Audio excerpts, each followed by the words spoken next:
Facebook recently announced it wants to launch its own cryptocurrency called Libra, and it has faced fierce opposition from lawmakers that clearly are uncomfortable with the social network launching its own cryptocurrency where people can buy and sell things on the internet.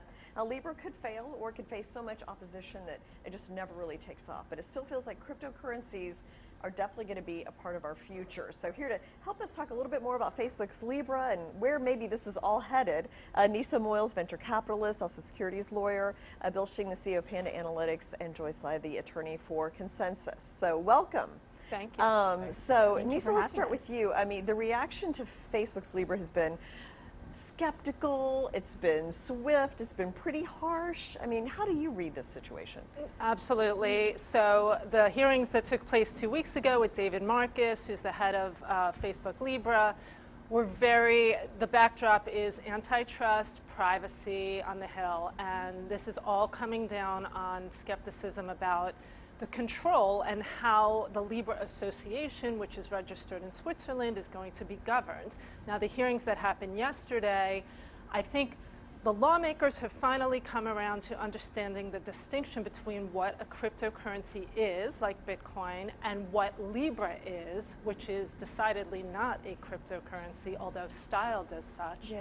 And they are realizing that there is no stopping Bitcoin, that it's going to be very hard to regulate it, and that what's really needed is clarity in the form of the Token Taxonomy Act, in the form of what other countries have done to make it clear what kind of token it is and how then it gets regulated. Okay, so Bill, I mean, are governments being short-sighted? Because all I hear from people in this industry is, Asia's way ahead of us, and Switzerland is way ahead of us, and the U.S. is kind of dawdling along here with cryptocurrencies. What do you think? Actually, I feel like this time that Facebook's Libra projects, I'm more on the technology side. So I think it brings a lot of awareness and legitimacy to the crypto industry as a whole. More specifically, I think it just gives a lot of developers in the space kind of like opportunities to learn about what is blockchain technology, what is crypto technology.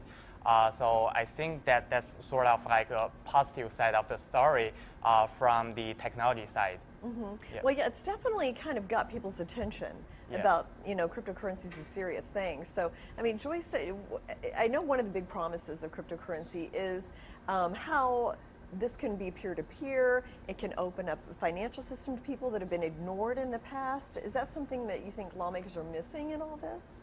No, I don't think they're missing it. I think everyone agrees that it is an important problem and one worth dedicating a lot of resources to. But I think the message that we still haven't quite gone across yet is that, these types of peer-to-peer unbanked people issues they're people problems, right? They're societal issues, and no technology is going to just be a band-aid to fix it. So I think really is to help bridge that gap and to help explain to them one, like it's great that we're all focusing our attention on these really important issues, and two, like here are the different things that are wrong with the system. And by the way, this technology, blockchain, is the right tool to help solve these issues probably the most cost effectively and maybe the fastest. I've heard on several occasions some of these lawmakers say, well, there's drug trafficking and you can't trace it, and things like that. So that's an issue that seems to always kind of get brought up in these hearings. Right. I think Joyce raises a very good point, is that this whole banking the unbanked is being debunked. It's something that Facebook has used as almost like a body shield in saying that this is why we're doing this, but yet they didn't have concrete evidence about how much of their user base is unbanked. And Bill, I think another thing too is, I mean, if the government controls the money supply, they really kind of control the people. Yeah. And once they don't do that anymore, if there's an independent cryptocurrency, they've lost control, right? So, I mean, I think that's a big issue too that they're worried about. I think that's part of the reason that they are being very skeptical because they want to have this control over the monetary policy, essentially to control the supply and demand of the currency. Well, Facebook is kind of like a one-to-one backed by fiat currency and some treasury bonds. However, that can actually increase some uncertainty around the demand side. And Joyce, I mean, like for consumers out there, they kind of hear Facebook cryptocurrency, why? I don't know how I'd ever use it. I mean, can you how would this be applied? And why wouldn't we use PayPal instead of Libra? Sure. So I think it helps to kind of understand how PayPal works, right? You know, what it does is it associates, say, your email address to effectively a bank account that is under your name or a credit card under your name. So when I pay someone through PayPal, what I'm really doing is having an easier way to transfer money from their bank account to my bank account. Okay. So with cryptocurrencies and also Libra, the main difference and why this is so revolutionary is that you're able to make that value transfer, but without that bank account and without that credit card in That's the the back peer-to-peer.